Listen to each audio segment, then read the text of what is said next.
fais partie de la core team de Symfony depuis bientôt 10 ans.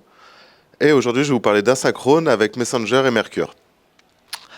Donc l'agenda, on va parler un petit peu d'asynchrone, juste rappeler les bases, ça va aller assez vite. Ensuite, on va parler de Messenger. Et enfin, la dernière grosse partie, c'est vraiment Mercure. Donc la première partie, c'est qu'est-ce que de l'asynchrone et surtout pourquoi faire de l'asynchrone. On va utiliser un fil rouge tout au long de cette conférence. C'est de l'upload de CSV. Donc j'upload un CSV, là je suis dans un mode synchrone. Je vais choisir mon fichier. Admettons mon fichier il fait 100 mégas. Et je vais cliquer sur Submit. Et là la page web elle va freezer. On va attendre, on va attendre, on va attendre. Et au bout de X secondes, on va avoir un message. OK, l'import s'est bien passé. Dans l'exemple ici, ça a pris 2 secondes et demie. C'est pas terrible. C'est pas terrible. On a ce schéma-là. Donc c'est l'utilisateur, il upload un CSV. Le contrôleur va faire quelque chose. Il peut déléguer ça à un service. On s'en fiche. À ce moment-là, c'est pas très intéressant. Et surtout, ce qui est important, c'est qu'on répond une 200 en disant c'est bon, c'est fini, c'est fait. Donc, ça veut dire que l'utilisateur, il doit attendre que la requête soit traitée. S'il change de page, qu'est-ce qui se passe ? Il y a de fortes chances que l'import soit en échec. La connexion HTTP elle va être interrompue. Et en plus, on va monopoliser un worker, que ce soit Apache ou FPM ou Caddy. Franken PHP, c'est pareil. On va bloquer un process. Du coup, ça fait un process de moins pour tous les autres utilisateurs sur le site web. Donc si là, il y a 50 personnes qui arrivent, qui uploadent un CSV, votre site, il est à terre. Donc, on va essayer de faire des choses asynchrones. On va déléguer tout le travail de l'import en arrière-plan. Ça va être premier avantage, on va avoir un temps de réponse beaucoup plus rapide pour l'utilisateur. Il clique sur envoyer, boum, il a une réponse tout de suite, il n'est pas obligé d'attendre 2 secondes, 5 secondes, 10 secondes. Ça va être un autre processus qui va faire ça. Donc on va ne plus bloquer un worker, que ce soit CGI, mode PHP, peu importe. Et en plus, ce qui va être intéressant, c'est qu'on va être capable de distribuer le load sur d'autres machines. Si on prend le petit schéma de tout à l'heure, l'utilisateur il upload un CSV, le contrôleur, lui, ce qu'il va faire maintenant, c'est qu'il va envoyer un message quelque part. Ce quelque part, c'est une queue. Et derrière, on va avoir un worker. Le worker, lui, il va venir dépiler les messages depuis la queue. Et une fois qu'il a fait ça, le contrôleur, il va juste répondre une 200 à l'utilisateur. OK, c'est en cours. Si on fait un petit résumé, des bonus et malus, on a un meilleur temps de réponse, c'est génial. On a une meilleure scalabilité, c'est génial. La gestion des erreurs, elle est simplifiée. Je reviendrai dessus plus tard. Par contre, la DX, elle est plus compliquée. L'Ops, c'est plus compliqué parce que maintenant, quand vous allez devoir débugger, ça ne va pas être dans votre navigateur, ça va être ailleurs. Bon, on verra qu'on a des choses comme ça pour simplifier la vie.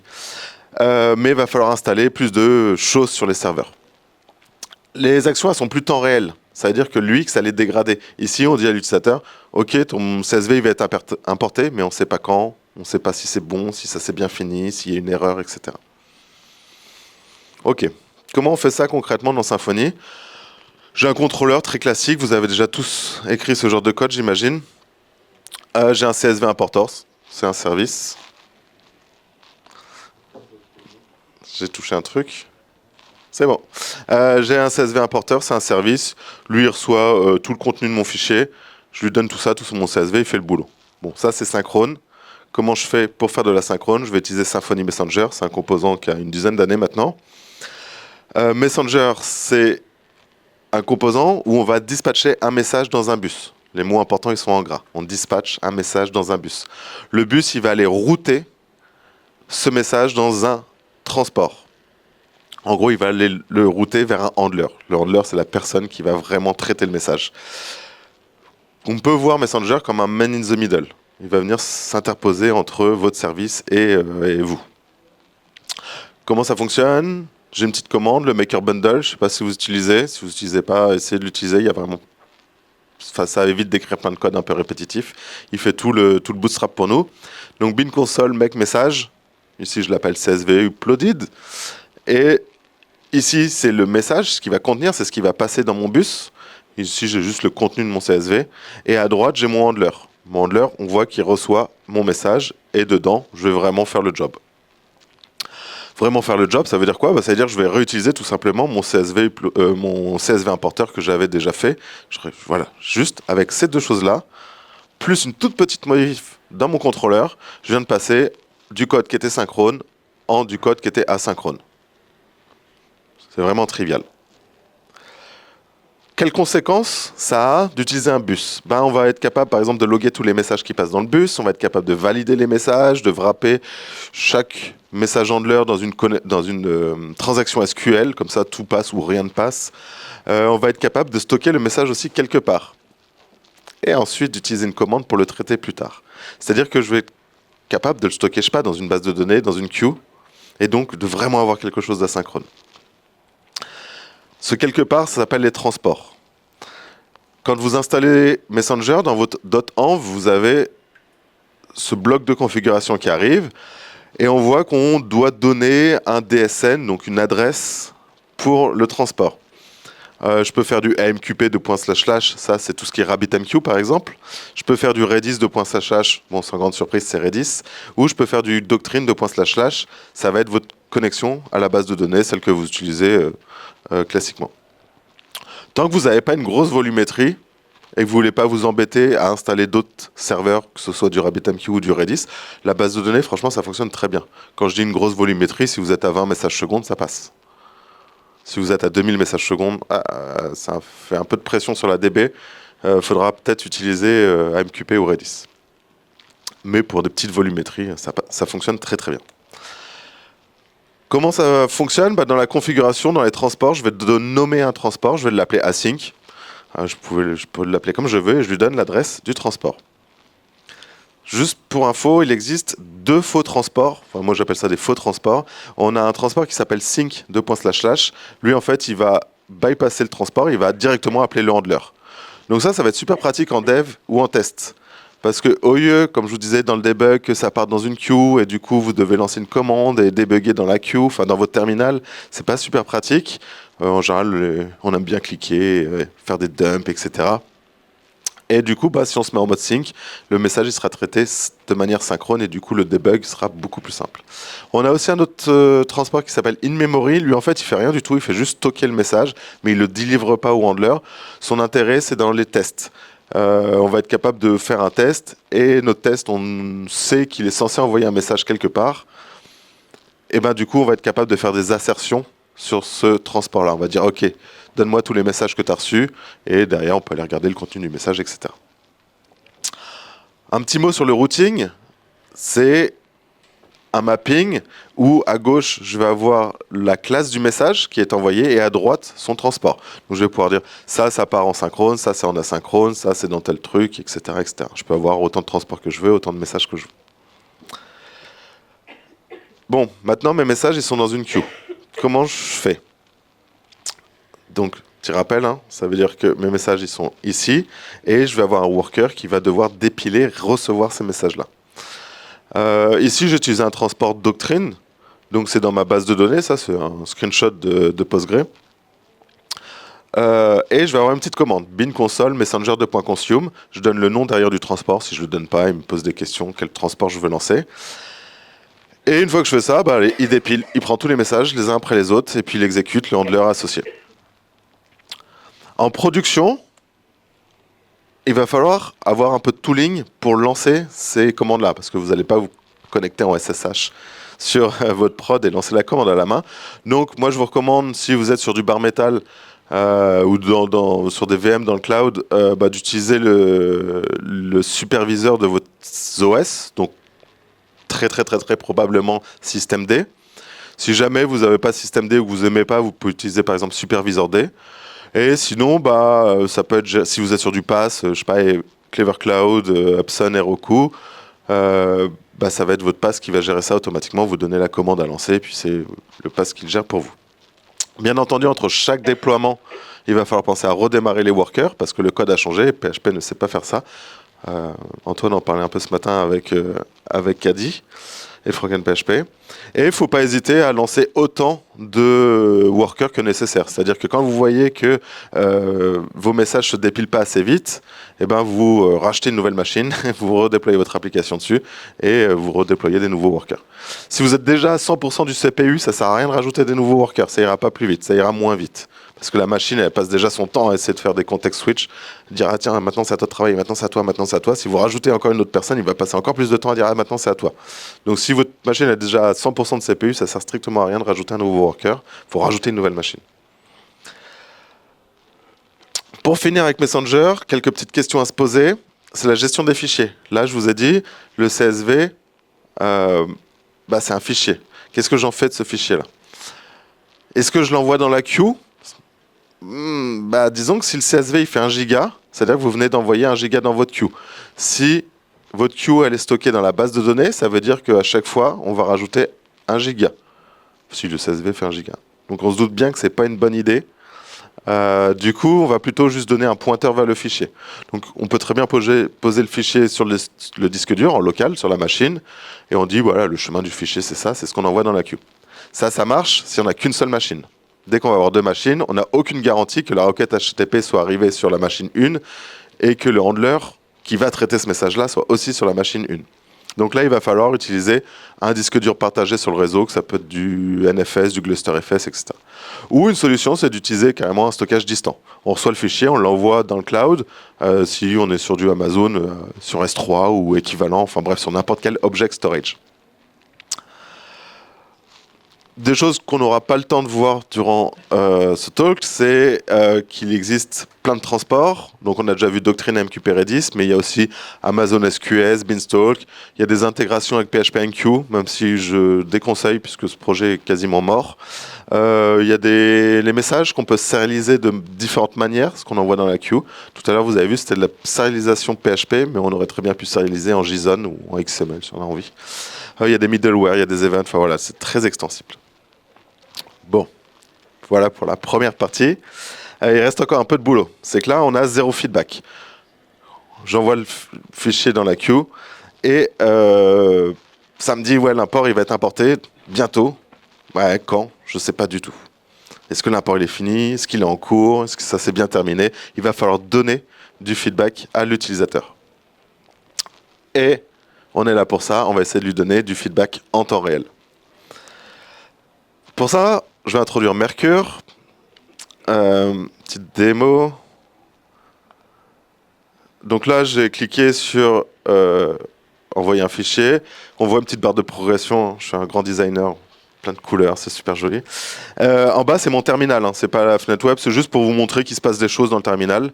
Et voilà, ça progresse, ça progresse. Et donc ça, c'est vraiment en temps réel. Et on va essayer de voir là comment on fait ça. Hop.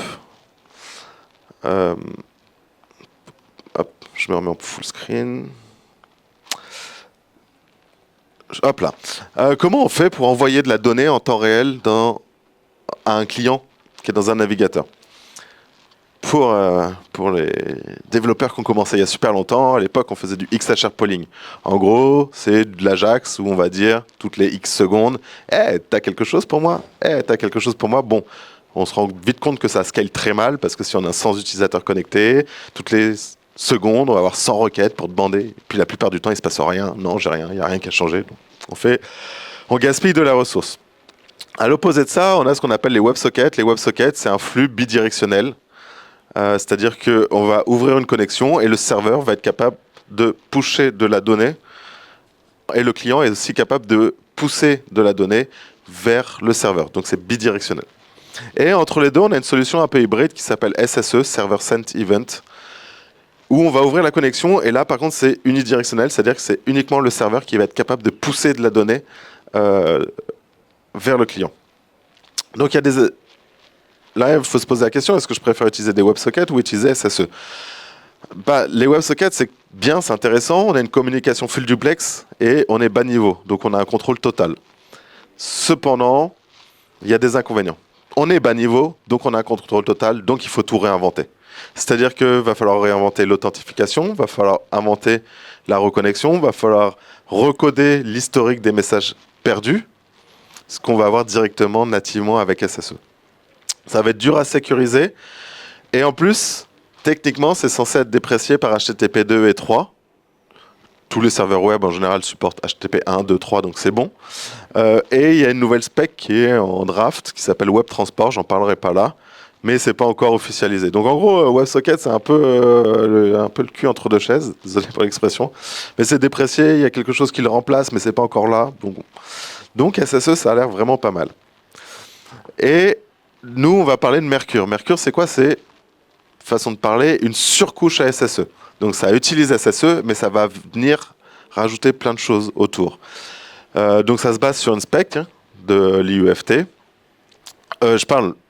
SSE, c'est une spec de l'IUFT. SSE, c'est un standard. Et Mercure, c'est en train de devenir un standard. En tout cas, il y a un draft envoyé à l'IUFT. C'est full duplex. Comment ça fonctionne? Pour la partie subscribe, c'est-à-dire qui va du serveur au client actuellement connecté, on va faire du SSE. Et pour renvoyer de la donnée, on va faire du HTTP POST classique. On peut se dire, ouais, mais c'est une requête, ça va coûter cher, etc. Non, depuis HTTP 2, faire des requêtes POST ou GET ou peu importe, la connexion TCP, elle reste ouverte. Il y a de la compression de header, etc. Ça coûte pas cher. Nativement, on va gagner la reconnexion, on va gagner la récupération des messages perdus, c'est-à-dire en gros, j'avais pas de réseau, je suis dans le métro, dans le tram, ou j'en sais rien, j'ai pas de réseau, j'ai loupé certains messages que le serveur m'a envoyés, en fait, le client va être capable de dire, moi j'en suis à tel message, et du coup, Mercure va nous envoyer tous les messages qu'on aurait potentiellement perdus. Ça va être sécurisé avec du JWT, et en plus, c'est réfléchi, c'est conçu pour les scripts avec une durée de vie courte, que ce soit du PHP, que vous déployez ça sur du serverless, etc. Il va s'occuper de tout ça. J'ai vu que j'ai perdu l'écran. Donc Can I Use, vous connaissez sûrement, c'est un site qui vous dit si vous avez le droit, enfin si vous pouvez utiliser telle propriété CSS, telle fonctionnalité du navigateur, telle méthode JavaScript. En gros, ça vous donne un comparatif de tel navigateur, il supporte à partir de telle version. Donc si on regarde Server Sent Event, c'est supporté au moment du screenshot. Il y a quelques mois, on était à 97%. Donc grosso modo, vous supportez quand même une grosse partie du web. Vous ne supportez pas IE, mince. Mais si vous voulez vraiment supporter IE, sachez qu'il existe un polyfill pour IE 5.5. Donc en gros, dans le pire des cas, vous supportez absolument tout le web. Comment ça fonctionne? La big picture. Vous avez votre serveur d'application. PHP, Symfony, Silus. Ici, vous avez un serveur, le Mercure Hub. Ça, c'est quelque chose que vous allez installer dans votre infra. Et ensuite, vous avez plein de devices. Un PC, un laptop, un téléphone, une tablette. Et cette tablette, elle va se connecter au Mercure Hub et elle va être en attente d'informations. Et vous, via le serveur, vous allez envoyer de la data au hub et le hub va envoyer cette data à tous les périphériques connectés. Bien entendu, on peut être granulaire. Je ne suis pas obligé d'envoyer tout le temps toute la donnée à tout le monde. Comment ça fonctionne avec Symfony? Bon, on va commencer classiquement. Composer require Mercure. Vous voyez, c'est pas... Normalement, quand on fait Composer require, il y a un slash, un nom du vendeur, slash le nom du projet. Là, il y a un alias directement dans Symfony parce que c'est supporté officiellement. D'ailleurs, c'est un bundle qui est dans l'orga Symfony. Mercure Hubs, je lui donne le nom du défaut. Enfin, voilà, il faut un hub, je l'appelle default. Et là, il y a deux URL. Une première URL qui correspond à la connexion entre votre serveur d'application, donc votre Symfony, et le hub Mercure. Et une deuxième URL, c'est public URL, ça va être entre le client, donc le navigateur, et le hub Mercure. C'est pas la même URL. Il y en a une qui est privée et l'autre qui est publique. Ensuite, quand je suis dans mon importeur, par exemple, je vais demander le hub interface. Et ici, j'ai juste à faire this flash, le hub flash publish, pardon. Et là, j'ai un objet à lui donner, ça s'appelle update, avec deux arguments. Le premier argument, c'est un topic. Topic, c'est quelque chose, c'est une string, c'est un sujet. C'est à qui j'envoie ça. Qu'est-ce que ça concerne? Ici, on va dire CSV, l'ID de mon CSV. Comme ça, je vais juste cibler ce qui est important. Enfin, juste les gens qui sont en train d'importer ce CSV-là. Et derrière, c'est something, c'est de la data, c'est ce que vous allez envoyer réellement au client. Donc ça peut être du JSON, ça peut être du HTML, on va voir ça. Concrètement, le topic, j'ai un import ID. Quand je vais dispatcher, je vais lui donner l'import ID, comme ça je vais pouvoir le récupérer de l'autre côté. Et quand je vais afficher ma vue, je vais aussi donner cet import ID à ma vue.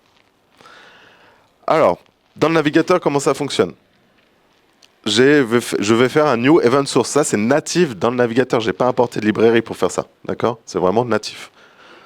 Et ensuite, cet objet-là, je vais pouvoir lui attacher une callback, on message, on messages. Et là, voilà, quand tu reçois un message, tu vas exécuter ce code-là. Donc moi, ce que je vais faire, c'est que je vais juste dire, OK, bah, tu me prends un élément du DOM et tu me mets la data directement dedans. Petit bonus, un peu mieux, c'est que là, j'avais dû hardcoder dans ma template Twig l'URL vers mon serveur Mercure. Vu que je l'avais mis dans la configuration, bah, en fait, Twig va directement me donner une fonction pour faire ça. Alors, qu'est-ce qu'on va envoyer dans le canal SSE? Qu'est-ce qu'on va envoyer à Mercure? Est-ce que je lui donne un ID, comme ça après le front, il peut rafraîchir la donnée? Ben, on se dit ça c'est pas une bonne idée, parce que ça veut dire que ça va faire plein d'appels, autant envoyer directement la donnée. Est-ce que j'envoie de la donnée en JSON ou est-ce que j'envoie directement du HTML? Bon, moi j'aime bien Twig. J'ai pas envie de faire sortir une SPA, etc., d'avoir une archi super compliquée pour pas grand chose. Du coup, on va envoyer directement du HTML. Alors, le HTML, ici j'ai une petite macro Twig. Ce qu'il faut retenir, c'est que ça me permet d'afficher la barre de statut avec des couleurs. Et j'ai une progress bar et une petite catchphrase en bas. Ce qui me permet d'afficher ça, là, barre de progrès avec où est-ce qu'on en est, ce que c'est au début, etc. Au moment où j'initialise, c'est-à-dire au moment où l'utilisateur arrive sur cette page-là, bon, on n'a pas encore de data, d'accord? Du coup, on va juste afficher la barre de statut avec 0%. Parce qu'il n'y a encore rien qui s'est passé, et l'import va arriver. Maintenant, j'ai juste à mettre à jour le DOM, en disant, bon, bah, dès que tu reçois un message, tu me mets ça dans la barre de statut. Enfin, pardon, tu me remplaces ce que tu as reçu à l'endroit où il y avait la barre de statut. Est-ce que quelqu'un connaît Turbo ou utilise Turbo? Alors, juste Turbo, c'est pareil dans l'écosystème Symfony, Composer Require Symfony UX Turbo. Je ne vais pas tout détailler parce qu'il me reste plus beaucoup de temps, mais en gros, avec Turbo, vous êtes capable d'envoyer des choses et ces choses-là, elles vont être capables de modifier le DOM automatiquement. C'est-à-dire que je suis capable de dire dans mon Turbo Stream, je vais append quelque chose ou dans un truc qui s'appelle Messages. Donc ici, j'ai une div avec une classe Messages. Quand ce bloc-là va apparaître dans mon DOM, Turbo, il va le lire, il va faire « Ah tiens, bah, je rajoute tout ce blablabla là-dedans. » Donc on est capable de faire du append, du prepend, on est même capable de faire du replace. Et nous, ce qui va nous intéresser, c'est update. Ça va remplacer quelque chose. Ce qui est cool, c'est que Turbo, il permet de se connecter à n'importe quelle forme de flux pour recevoir et traiter des actions. Une source de flux doit envoyer des messages de type message event. Blablabla. Bla, bla, bla. Ça, c'est la doc de Turbo. Et quand on regarde un petit peu sur MDN, Mozilla Developer Network, ce que c'est qu'un message event, ben on voit qu'un message event, c'est quelque chose, enfin un message d'un SSE, Server Sent Event, ça implémente message event. Donc les planètes s'alignent. En gros, Turbo, il sait consommer directement du Server Sent Event. C'est génial. Donc du coup, en fait, mon petit bloc là que j'avais dû écrire, je peux le virer. Je peux le virer, j'ai juste à faire connect stream source. Donc là, j'importe une librairie qui est donnée par Symfony. Enfin, c'est Hotwire, mais Symfony le package pour vous. Et j'ai plus que ça à écrire. Ouais, c'est pas mal. J'ai un peu moins de code. Mais est-ce qu'on peut pas faire encore mieux? Bah ouais, en fait, on peut faire encore mieux. C'est-à-dire que tout le JavaScript que j'ai écrit jusqu'à maintenant, je vais pouvoir le mettre à la poubelle. J'ai plus du tout besoin de JS. J'ai juste à utiliser une fonction dans Twig qui s'appelle TurboStreamListen. Je lui donne le nom de mon topic, donc CSV de .ImportID. Je lui dis ID status, ici. Pourquoi? Parce que c'est cette div-là que je vais remplacer. Donc quand il y a de la donnée qui va arriver dans mon TurboStream, ici j'ai un status, et ici j'ai le même status. Donc c'est-à-dire que là j'ai un bloc en bas qui s'appelle status. J'utilise TurboStream en disant tu vas mettre à jour la target status. Je ne sais pas si c'est clair. Donc en faisant ça, j'ai plus besoin de JS, donc je drop mon JS. Et maintenant la dernière chose qu'il faut faire, c'est qu'est-ce que c'est dans l'importeur que j'envoie vraiment? Je calcule mon pourcentage, je calcule ma petite catchphrase, j'en suis au début, j'ai bientôt fini, etc., etc. Et ensuite, je prends Twig, je vais charger ma petite template et je vais faire la méthode renderBlock. Et je vais rendre le bloc qu'on a vu juste avant. D'accord? Le bloc status. Et je lui donne le pourcentage de la catchphrase. Et j'ai plus qu'à publier ça. Donc dans le topic qui va bien, avec le contenu qui va bien. Donc en fait, au bout du bout, je vous ai montré comment faire tout à la main, et maintenant on a tout remplacé avec que des choses natives de Symfony. Mais on voit qu'on a écrit 0 ligne de JS, qu'on a utilisé une fonction Twig, on a importé Mercure et juste ça marche, et j'ai quelque chose de dynamique et qui est capable de m'afficher du feedback en temps réel. Si jamais vous ne faites pas de Twig, nous on a des applications par exemple avec React, on fait exactement la même chose, sauf qu'au lieu d'envoyer directement du HTML, on va envoyer nos entités, nos DTO, peu importe, ça réalisé exactement de la même façon que ce qu'on répond dans l'API.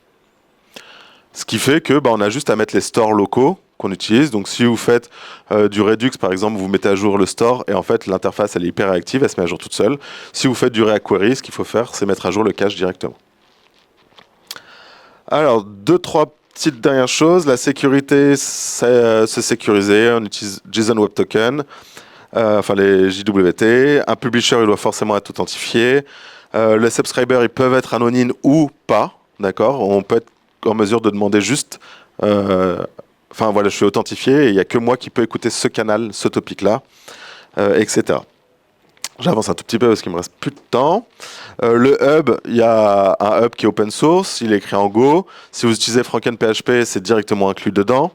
Ça utilise HTTP2, HTTPS, etc., etc. Juste ça fonctionne bien.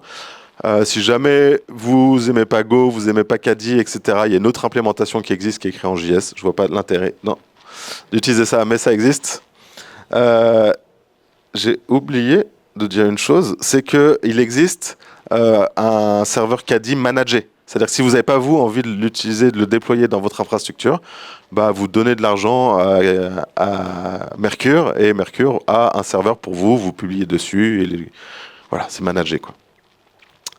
Pour le debug, c'est super cool. On a toutes les infos qui vont bien dans la debug toolbar. On a même une page web de debug sur le serveur Kadi où je peux souscrire à des éléments, je peux publier des éléments, etc. Donc ça, c'est très pratique. Dans votre navigateur, c'est tout petit, je suis désolé, mais en gros, quand vous ouvrez l'URL de SSE, en fait, à droite, là, vous avez un truc qui s'appelle Event Stream et vous voyez tous les messages qui passent. Ça, c'est pas forcément super connu, ça marche pour les WebSockets et ça marche pour les SSE. Donc, conclusion, si on prend tout l'ensemble, l'utilisateur, il va uploader un CSV. Donc, il va envoyer un CSV au contrôleur. Le contrôleur, lui, ce qu'il va faire, c'est générer un ID tout de suite et envoyer le contenu ou le chemin vers le contenu plus l'ID dans un message bus. Et il va tout de suite répondre à l'utilisateur, OK, c'est bon, c'est en cours, avec l'ID d'import. Ensuite, le worker, il va lire le message depuis la queue et il va tout processer. Et il va faire deux choses. C'est il va envoyer à Mercure des updates de manière régulière. Donc là, c'est vous qui choisissez, toutes les 100 lignes de CSV, toutes les secondes, peu importe. Il va envoyer ça à l'utilisateur, donc voilà, en temps réel. Et il va aussi vraiment faire le job, enregistrer le CSV dans la DB. Sinon, ça sert à rien. Conclusion, Messenger, c'est vraiment simple à mettre en place, que ce soit en dev ou en prod. Son utilisation est vraiment très simple, composant super flexible, très mature depuis le temps, et ça permet de décharger le front au profit du worker. Mercure, pour moi, c'est un peu moins simple à mettre en place. La doc, elle mériterait quand même quelques petits ajustements, mais il existe une version managée. Son utilisation, pour le coup, après, une fois que c'est en place, c'est archi simple. Ça donne du feedback à l'utilisateur en temps réel et ça améliore énormément l'UX. Je me suis trompé, pas la DX. Si jamais vous avez aimé la démo, vous pouvez scanner le QR code, il y a un dépôt GitHub, c'est open source, il y a tout ce que j'ai montré là, et ça tourne avec FrankenPHP dans Docker. Et voilà, c'est tout pour moi. Merci beaucoup.